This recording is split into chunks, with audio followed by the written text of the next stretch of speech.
ஏதோ நீதிமன்றத்தில் எழுதப்பட்ட ஏதோ நீதிபதிகள் கடவுளாக இருப்பதை போலவும் அவர்கள் நீதி தவறாதவர்களை போலவும் அவர்கள் ஏற்கனவே வழக்கறிஞராக இருந்தவர் தான் நீதிபதி ஆகிறாரு.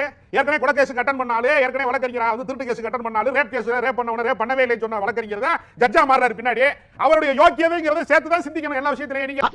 நீங்க இதை எங்க பிடிக்கிறான் அந்த நீதிபதி சென்று எச்சிலில் உருள வேண்டும். உருளில் அப்புறம் நல்ல வார்த்தையில பயன்படுத்தலாம்.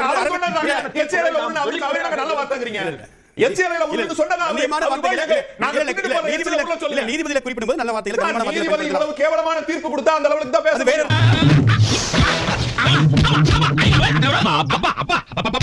2014 மறைந்த முதலமைச்சர் ஜெயலலிதா எந்த இடத்துல தீபம் ஏற்ற சொன்னாங்களோ அங்கதானே இன்னைக்கு திமுக அரசாங்கம் ஏற்றலாம்னு சொல்றாங்க. நீங்க ஏன் தர்கா பக்கத்துல போய் ஏத்தணும்னு சொல்றீங்க? தர்கா பக்கத்துல போய் ஏத்தணும்னா you have a political agenda. ஏண்டா டேய் எனக்குன்னே வருவீங்களாடா? ஏன்ட்ட சரசம் பண்றக்கே வாட்டாப்பே உங்களை பெற்றுறாங்களா? ஒரு சர்வேக்கல்லில் ஒரு காலும் தீபத்தை ஏற்ற முடியாது. அதில் 200 ml எண்ணெயை கூட அந்த குழியில் ஊற்ற முடியாது. அது ஒரு சர்வேக்கல். அந்த சர்வேக்கல்லில் போய் ஏற்ற வேண்டும் தீபத்தை என்று கொடுக்கப்பட்ட தீர்ப்பு ஒரு அயோக்கியத்தனமான தீர்ப்பு, முட்டாள்தனமான தீர்ப்பு. ரொம்ப ஆட்டாடுறா. இதுல சோகங்கள் வேற. திருப்பரங்குன்றத்துல உச்சியில இருக்கக்கூடிய இடம் அங்க தீபம் ஏற்றுவதற்கான இடமா?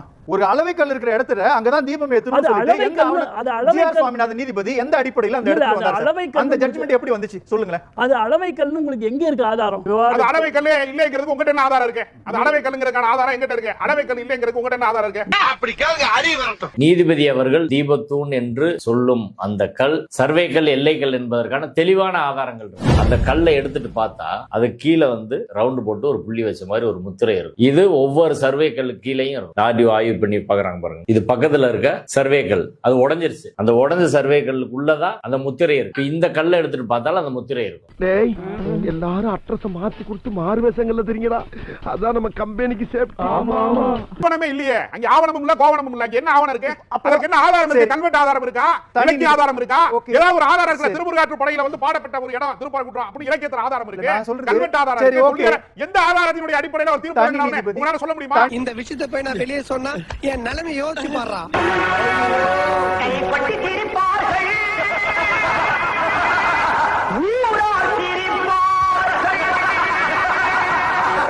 வடமாநிலங்களிலே கலவரங்களின் வழியாக ஆட்சி அதிகாரத்தை வந்து கைப்பற்றிய வழக்கமுடையவர்கள் அந்த கூட்டம் சங் பரிவார கூட்டம் தமிழ்நாட்டிலே ஒரு பரிசோதனை முயற்சியாக திருப்பரங்குன்றத்தை அயோத்தியாக மாற்றுவோம் என்று கொக்கரிக்கிறார்கள்.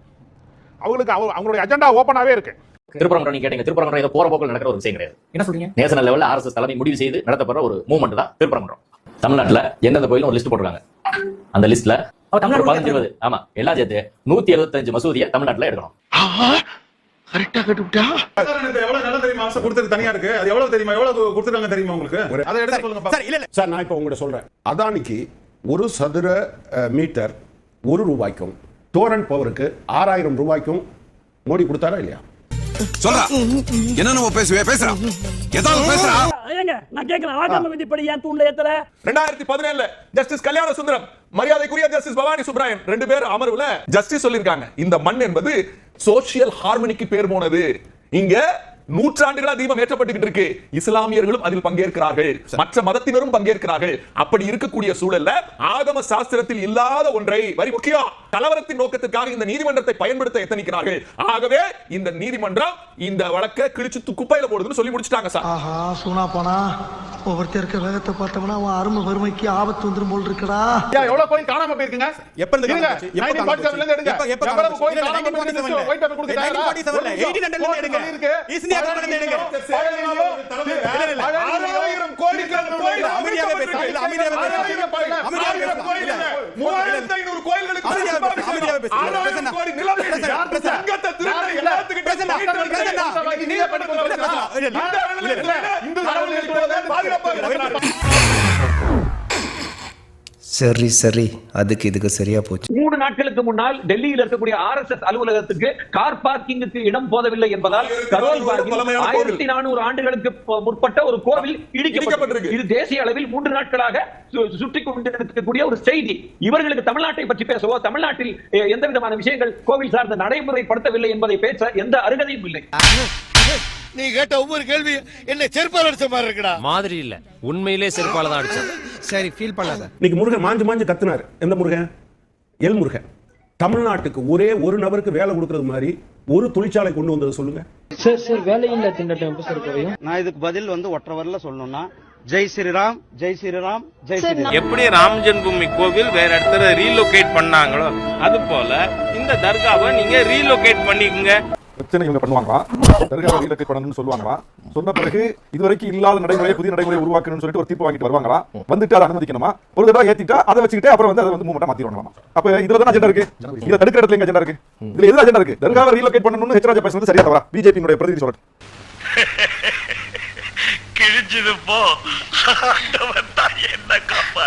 சரி, இப்போ முஸ்லீம் தர்கால போய் தீபம் ஏத்துறதுக்கு ஒரு நம்பிக்கை, இந்து மத நம்பிக்கை நிலைநாட்டுறதுக்கு இவ்வளவு போராடுறவங்க, இந்து கோயிலுக்குள்ள எங்களை விடுங்கன்னு இந்துக்கள் போராடுறாங்க. கோயிலை திறந்து விடுங்க சார் அப்படின்னு. எங்க திரௌபதி அம்மன் கோயில் மேல்பாதியில எந்த ஆர்எஸ்எஸ் காரன் வந்தா, எந்த பிஜேபி காரன் வந்தா, எந்த நீதிபதி இப்படி வந்து சிஎஸ்எஃப் அனுப்பி திறந்து விடுங்க கோயிலை இந்துக்கள் போட்டுன்னு சொன்னாரு? எந்த நீதிபதி சொன்னார்? பட்டியலின மக்கள் கோயிலுக்குள்ள போடக்கூடாதுங்கிற இடத்துல பிஜேபி நிர்வாகி அஸ்வத்தாமன் ஃபைட் பண்றேன். அப்ப அங்க இந்துக்களை உள்ள விடக்கூடாது பிஜேபி வந்து நிக்குது. இங்க தர்காக்குள்ள இந்துக்களை விடணும்னு பிஜேபி வந்து நிக்குது. அப்ப இப்ப நோக்கம் என்ன? டபுள் டக்க நாராயணா பல்லே ஆலியா நீ. உச்சியில் இருக்கக்கூடிய தீபத்தூளுக்கு போயிட்டாங்கன்னு சொல்லி சொன்னா இறங்குவது அந்த தர்கா வழியா தான் இறங்க வேண்டி வருது. அப்ப there is a sensitive issue happening there. நீங்க அதை ரொம்ப கேர்ஃபுல்லா ஹேண்டில் பண்ணணும். நான் சொல்றேன், ஏறிட்டீங்கன்னா நீங்க அதுவரை இறங்கும் பொழுது தர்காவுக்கு எந்த சேதம் ஏற்படக்கூடாது, எந்த பிரச்சனையும் பண்ணக்கூடாது. இன்னைக்கு ஒரு முறை போயிட்டோம்ங்கிறதுக்காக திரும்ப மீதி இருக்கக்கூடிய 364 நாட்களும் இவர்கள் மீண்டும் கோர மாட்டார்கள், போக மாட்டார்கள், அந்த பிரச்சனை செய்ய மாட்டார்கள்ங்கிறதுக்கு உத்தரவாதத்தை தர வேண்டிய பொறுப்பு அவங்க மேல இருக்கு.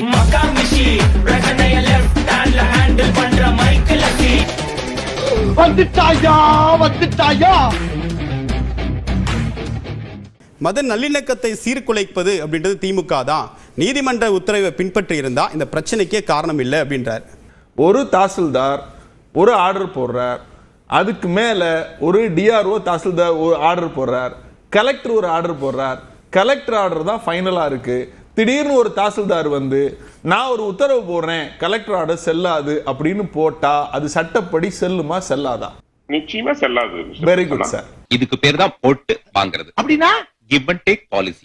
நானும் தீர்ப்பெல்லாம் வச்சிருக்கேன் சார். இந்த திருப்பரங்குன்ற மலை சம்பந்தமா கிட்டத்தட்ட ஒரு 8 நூல் வந்து திருநெல்வேலியில திராவிட இயக்க ஆய்வாளர் திவான் எழுதியிருக்காரு. அந்த 8 நூல் என்கிட்ட இருக்கு. சமீபத்தில் இந்த பிரச்சனை வந்தப்போ கூட ஒரு 60 பக்கத்துக்கு ஒரு புத்தகம் எழுதியிருக்காரு. அதுவும் இல்லாம தோப்பா எழுதிய ஆய்வுகளின் அடிப்படையில் நான் பேசுறேன். நான் உங்களை மாதிரி டாஸ் அரசியல் பேசல. ரொம்ப வாடுறானே. ஏன் மெட்ரோ டாஷ் கொடுக்கலன்னு கேட்கல, ஏன் எய்ம்ஸ் டாஷ் கொடுக்கலன்னு கேட்கல, ஏன் வேலை வாய்ப்பு டாஷ் கொடுக்கலன்னு கேட்கல, ஏன் மதுரைக்கு ரயில்வே நிலையத்துக்கு ₹1 கூட ஒரு டாஷ் ஒதுக்கலன்னு நான் உங்களை கேட்கல. நான் கேட்கறது ஒரே ஒரு கேள்விதான். என்ன பண்ண போறானோ அப்படி ஐயனாரே குலதெய்வமே உன் பிள்ளைய கூடயே இருக்கு அப்பா துப்ப.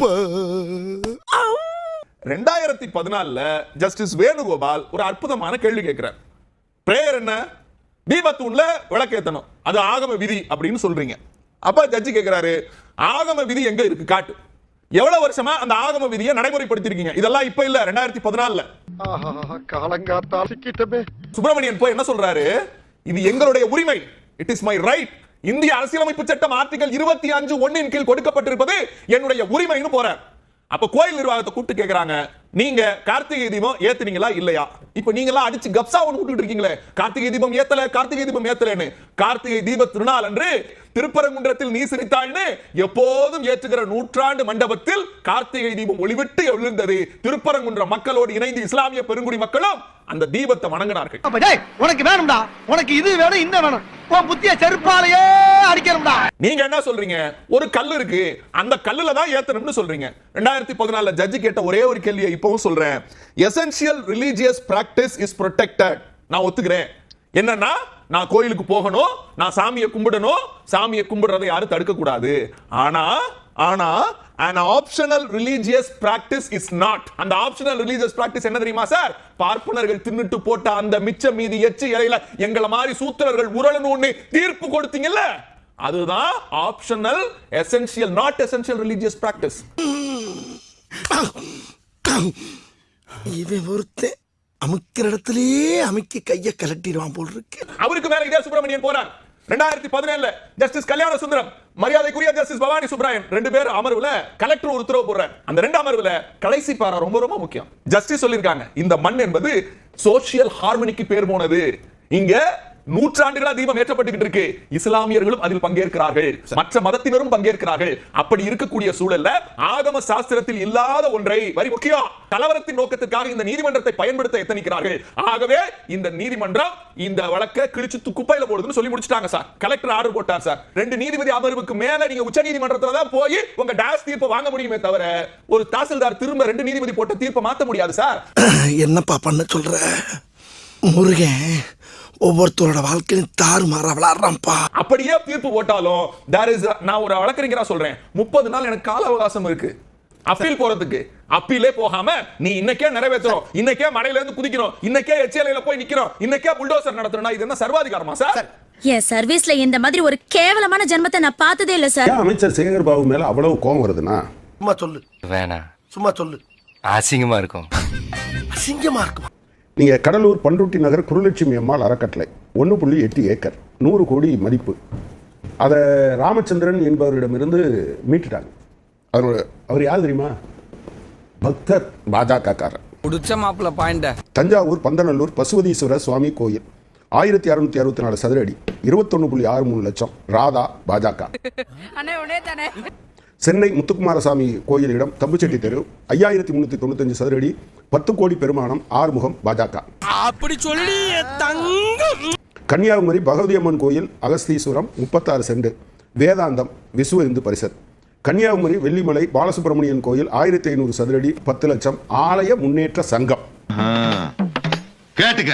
அண்ணாமலையார் கோயிலுக்கு சொந்தமான அண்ணாமலை நகர் அம்மன் அம்மாள் மண்டபம் 30 கோடி, BS சங்கர், பாஜக. அவர் மாவட்ட தலைவர். காஞ்சிபுரம் ஏகாம்பரநாதர் திருக்கோயில் இடம் பூந்தமல்லி நெடுஞ்சாலை கீழ்ப்பாக்கம் 112 சதுர அடி, சூரிய நாராயணன், பாஜக.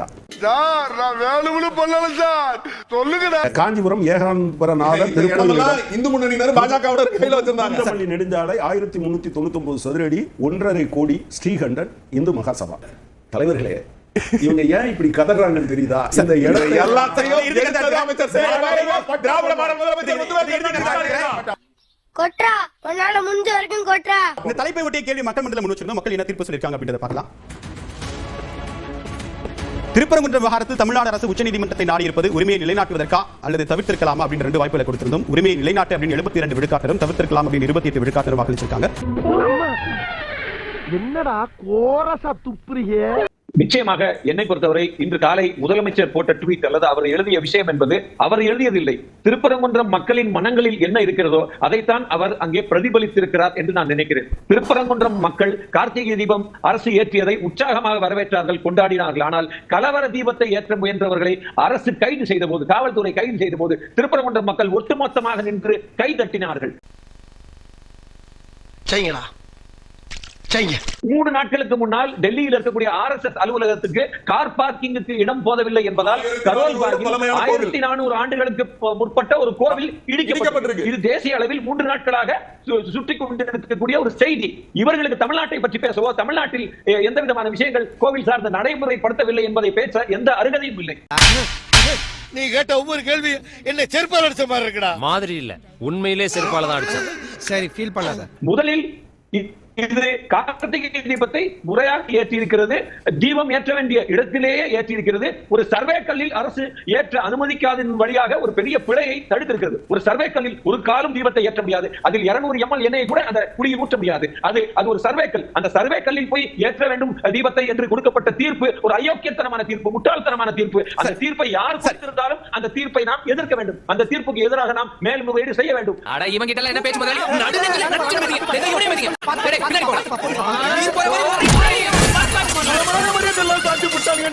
அந்த நீதிபதி சென்று எச்சிலே உருள வேண்டும் முதலில். அப்புறம் நல்ல வார்த்தையில பயன்படுத்தலாம். நல்ல வார்த்தைங்கிறீங்க. நீதிபதியில குறிப்பிடும்போது நல்ல வார்த்தையில கேவலமான தீர்ப்பு கொடுத்தா அந்த அளவுக்கு தான் பேச. நீ எல்லாம் ஒரு மனுஷன். வேலு பார்த்து பேசியா, நான் ஒரு நாட்டாம. அதுக்கு நீ காலை நீட்டாம இருந்திருக்கணும். நிறைய கேள்விகளை சந்தேகத்தை எழுப்பியிருக்காரு. அதெல்லாம் கேள்வி சந்தேகம்லாம் இல்லை, அத்தனையும் அவதூறு. நான் இப்ப சொல்றேன், இந்துக்கள்னா யாரு? திருப்பரங்குன்றத்தில் இருக்கவங்கள யாரு? கடையெடுப்புக்கு இன்னைக்கு அறைகூல் விட்டாங்கல்ல. நான் திருப்பரங்குன்றம் மக்களை மனதார பாராட்டி கொண்டாடுகிறேன். அடங்க முருகனுக்கு ஆபத்து. லைக் உலகத்திலேயே உலகத்துல எல்லா கடவுளும் மனுஷனை காப்பாத்துறதுக்கு உலகத்தை காப்பாத்துறதுக்கு வந்திருக்கு. ஆனா இவங்க என்னடான்னா நாங்க கடவுளை காப்பாற்ற போறோம். நாங்க என்னங்க என்னங்க நீங்க அதாவது அந்த ஊர்ல ஒரு பெட்டிஷனரை தேடி தேடி பார்த்து இவங்க யாருக்கும் கிடைக்கல. என்னடா முழிச்சுக்கிட்டே இருக்கிற? நண்பர் ஜி.கே. நாகராஜ் அவர்கிட்ட கேட்கிறேன், கோயமுத்தூரின் எந்த பிரதான பிரச்சனைக்காக பாஜக போராடி இருக்கிறது, அல்லது மதுரையில் இந்த 5 வருஷத்துல நான் பட்டியல் போடுறேன். நாங்க அந்த கூட்டணியில இருந்து தான் எம்பி ஜெயிச்சிருக்கோம். அந்த ஊர்ல எம்பி தலைமையிலேயே எத்தனை போராட்டம் நடந்திருக்கு, எதுல எல்லாம் வெற்றி பெற்றிருக்கோம், எங்களுக்கும் திமுகவுக்கும் உரசல் வந்திருக்குன்னு சொல்றேன். ஒரே ஒரு இஷ்யூ நீங்க இங்க சொல்லுங்க, மக்கள் பிரச்சனை. அந்த அரசரடியில் இருக்கக்கூடிய ஒட்டுமொத்த ரயில்வே மைதானத்தையும் தனியாருக்கு கொடுக்கணும்னு மோடி முடிவு பண்ணிட்டார். நாங்க போராடி நிப்பாட்டணும், தனியார்ட்ட கொடுக்க கூடாது. இவனை 10 மாசம் சுமந்து கஷ்டப்பட்டு பெத்த இந்த வயித்தை பிரண்டைய கொண்டே அடிச்சுக்கணும்.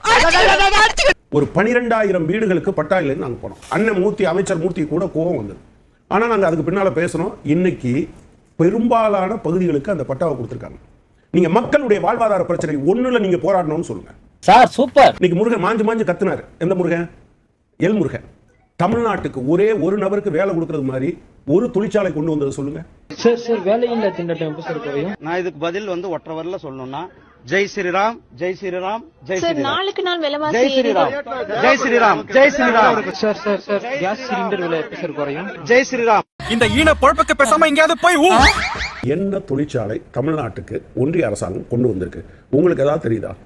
நான் சொல்றேன், தமிழ்நாடு வளரக்கூடாது என்பதற்காக தமிழ்நாடு அரசாங்கம் எடுக்கிற தொழில் வளர்ச்சி முயற்சிகளையும் அதே போல மருத்துவத்துறையில் ஏற்பட்டிருக்க முன்னேற்றங்களையும் அடியோடு காலி பண்ணணுங்கிறதுக்காக இவங்க 24 மணி நேரம் இதை பேசுறாங்க. நாகராஜ் சார் கோயம்புத்தூர்ல இருக்காரு. என்ன பிரதான மக்கள் கோரிக்கை இருக்கு? வீடு, வீட்டடிமனை, வேலை வாய்ப்பு அல்லது தொழில் மேம்பாடு எதுக்காவது பேசியிருக்காங்களா? சார் அது ஒரு பக்கம் இருக்கட்டும் சார். இருக்கட்டுமா? சிலப்பதிகாரம், சீவக சிந்தாமணி, அகநானூறு, புறநானூறு இதையெல்லாம் படிச்சுட்டு நாங்க பேசுறோம். கார்த்திகை தீபத்தை அழல் என்று சொல்கிறது சிலப்பதிகாரம். குன்றின் மேல் இட்ட விளக்கு அதெல்லாம் எந்த கொள்கையை சார்ந்தது?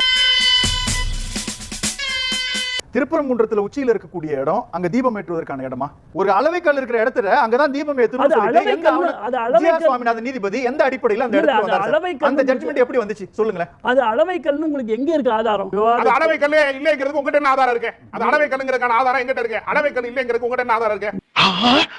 2014 மறைந்த முதலமைச்சர் ஜெயலலிதா எந்த இடத்துல தீபம் ஏற்ற சொன்னாங்களோ அங்கதானே இன்னைக்கு திமுக அரசாங்கம் ஏற்றலாம்னு சொல்றாங்க. நீங்க தர்கா பக்கத்துல போய் ஏத்தணும்னு சொல்றீங்க. தர்கா பக்கத்துல போய் ஏத்தணும்னா you have ஒரு பொலிட்டிக்கல் அஜெண்டா. உங்களுக்கு ஒரு பொலிட்டிக்கல் அஜெண்டா இருக்கு.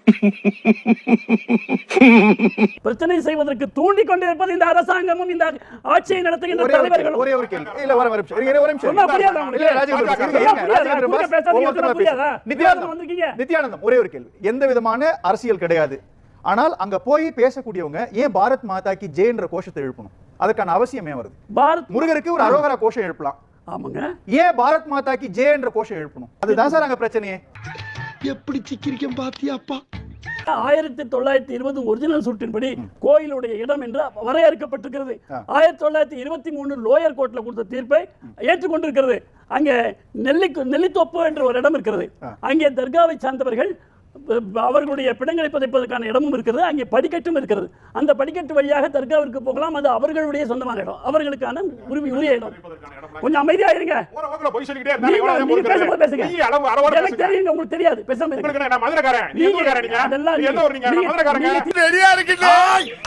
தைரியத்தை பரப்பலாது. அசிங்கமா இல்லையா அண்ணனுக்கு ராஸ்கல்?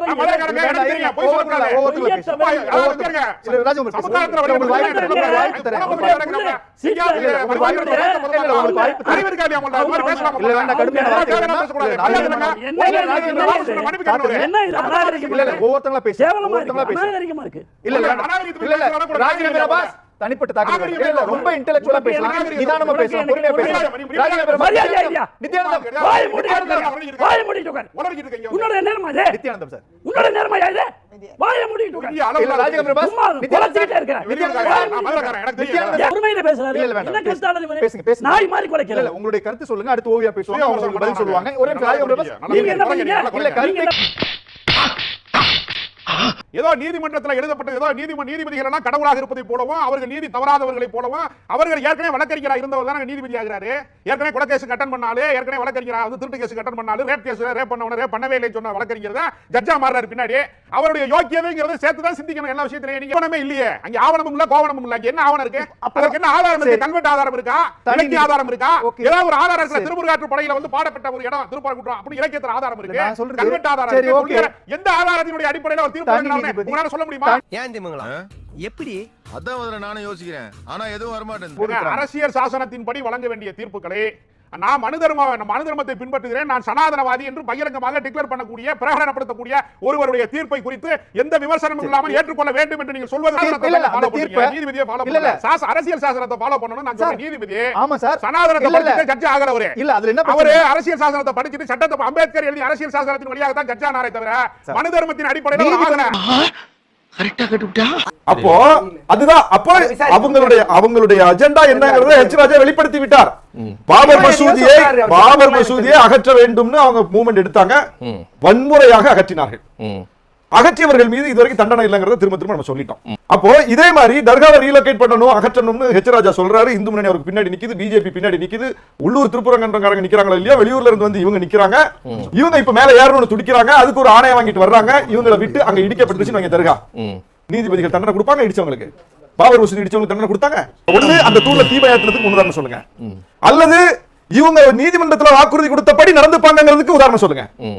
அவங்க அங்க போய் மற்ற வழிபாட்டு தலத்தை கை வைக்க மாட்டாங்க அப்படிங்கிறதுக்கு உதாரணம் சொல்லுங்க. அப்படியே அவங்க கை வச்சுட்டா நீதிமன்றம் அவங்களை தண்டிக்கும் அப்படிங்கிறதுக்கு உதாரணம் சொல்லுங்க. எதுக்காவது ஒண்ணுக்கு நான் கேட்டதுக்கு உதாரணம் சொல்லுங்க சார். நீ எல்லாம் மனசாட்சி இல்லாதவன். இவ்வளவு பிரச்சனை இருக்குதுங்க இதுக்கு பின்னாடி. ஆர்எஸ்எஸ் பிஜேபி கும்பல் ஒரு இடத்துக்கு போனா எவ்வளவு பிரச்சனை வருதுங்கறத நம்ம தான் பாக்குறோம் 100 வருஷமா இந்தியால. சரி, இதே நீதிபதி அனைத்து சாதியினரும் அர்ச்சகராகலாங்கிற விஷயத்துல என்ன சொன்னார்? இன்னொரு மத வழிபாட்டு தலத்துல போய் இந்து மத வழிபாட்டு உரிமை நிலைநாட்ட துடிக்கிறவர்கள் அந்த வழிபாடு செய்கிற நம்பிக்கை உள்ளவர்கள் தான். சும்மா நாம அர்ச்சகராக முடியாது, நீங்க அர்ச்சகராக முடியாது. அர்ச்சகர் பயிற்சி முடித்த நம்பிக்கை உள்ள கடவுளை வழிபடுகிற அதுல நம்பிக்கை உள்ளவங்க தான் அந்த உரிமை கேட்கறாங்க. அதுக்கு தடை போட்டீங்களே. அனைத்து சாதியினர் அர்ச்சகராக தடுக்கிறது யார்? BJP agenda. பட்டியலின மக்களை கோயிலுக்குள்ள போக கூடாது, அங்க போய் நிக்கிறது யார்? பிஜேபி காரரு. அப்ப பிஜேபி அஜெண்டா தானே இந்த நீதிமான்கள் செயல்படுத்தி இருக்காங்க. பாபர் மசூதி இடத்தை ராமர் கோயிலுக்கு தூக்கி கொடுத்த எந்த நீதிபதி அந்த பதவியில் இருந்து போன பிறகு பாஜகவின் தயவில் பதவி வாங்காமல் இருந்தார்கள் அப்படின்னு சொல்லுங்க. பாபர் மசூதி இடத்துக்குள்ள அத்துமீறி நுழைந்து சிலைகள் வைத்தாங்க. அதை திறந்து விட்ட அந்த மேஜிஸ்ட்ரேட் கே நையார் வந்து ஜனசங்கத்தில் எம்பி ஆனாருங்க. அதே மாதிரி இந்த நீதிபதிகளுக்கு பதவி நோக்கம் இருக்கலாம். நீ கேட்ட ஒவ்வொரு கேள்வி என்ன செருப்பால் அடிச்ச மாதிரி இருக்கு. சரி, இப்போ முஸ்லீம் தர்கால போய் தீபம் ஏத்துறதுக்கு ஒரு நம்பிக்கை, இந்து மத நம்பிக்கை நிலைநாட்டுறதுக்கு இவ்வளவு போராடுறவங்க, இந்து கோயிலுக்குள்ள எங்களை விடுங்கன்னு இந்துக்கள் போராடுறாங்க. கோயிலை திறந்து விடுங்க சார் அப்படின்னு. எங்க திரௌபதி அம்மன் கோயில் மேல்பாதியில எந்த ஆர்எஸ்எஸ் காரன் வந்தா, எந்த பிஜேபி காரன் வந்தா, எந்த நீதிபதி இப்படி வந்து சிஎஸ்எஃப் அனுப்பி திறந்து விடுங்க கோயிலை இந்துக்கள் போட்டுன்னு சொன்னாரு? எந்த நீதிபதி சொன்னார்? பட்டியலின மக்கள் கோயிலுக்குள்ள போடக்கூடாதுங்கிற இடத்துல பிஜேபி நிர்வாகி அஸ்வத்தாமன் ஃபைட் பண்றேன். அப்ப அங்க இந்துக்களை உள்ள விடக்கூடாது பிஜேபி வந்து நிக்குது, இங்க தர்காக்குள்ள இந்துக்களை விடணும்னு பிஜேபி வந்து நிக்குது. அப்ப இப்ப நோக்கம் என்ன? டபுள் டக்க நாராயணா பல்லே ஆலியா நீ உச்சியில் இருக்கக்கூடிய தீபத்தூணுக்கு போயிட்டாங்கன்னு சொல்லி சொன்னா இறங்குவது அந்த தர்கா வழியா தான் இறங்க வேண்டி வருது. அப்ப there is a sensitive issue happening there. நீங்க அதை ரொம்ப கேர்ஃபுல்லா ஹேண்டில் பண்ணணும். நான் சொல்றேன், ஏறிட்டீங்கன்னா நீங்க அதுவரை இறங்கும் பொழுது தர்காவுக்கு எந்த சேதம் ஏற்படக்கூடாது, எந்த பிரச்சனையும் பண்ணக்கூடாது. இன்னைக்கு ஒரு முறை போயிட்டோம்ங்கிறதுக்காக திரும்ப மீதி இருக்கக்கூடிய 364 நாட்களும் இவர்கள் மீண்டும் கோர மாட்டார்கள், போக மாட்டார்கள், அந்த பிரச்சனை செய்ய மாட்டார்கள்ங்கிறதுக்கு உத்தரவாதத்தை தர வேண்டிய பொறுப்பு அவங்க. இந்த வீடியோ உங்களுக்கு பிடிச்சிருந்தா கண்டிப்பா லைக் பண்ண மறக்காதீங்க. அப்படியே உங்க நண்பர்களுக்கும் ஷேர் பண்ணுங்க. நீங்க பண்ற ஒவ்வொரு லைக்கும் தான் இந்த வீடியோவை மற்ற நண்பர்களுக்கும் கொண்டு போய் சேர்க்கும். மறக்காம சப்ஸ்கிரைப் பண்ணுங்க. உங்க கருத்துக்களையும் கமெண்ட் பாக்ஸ்ல பதிவு பண்ணுங்க.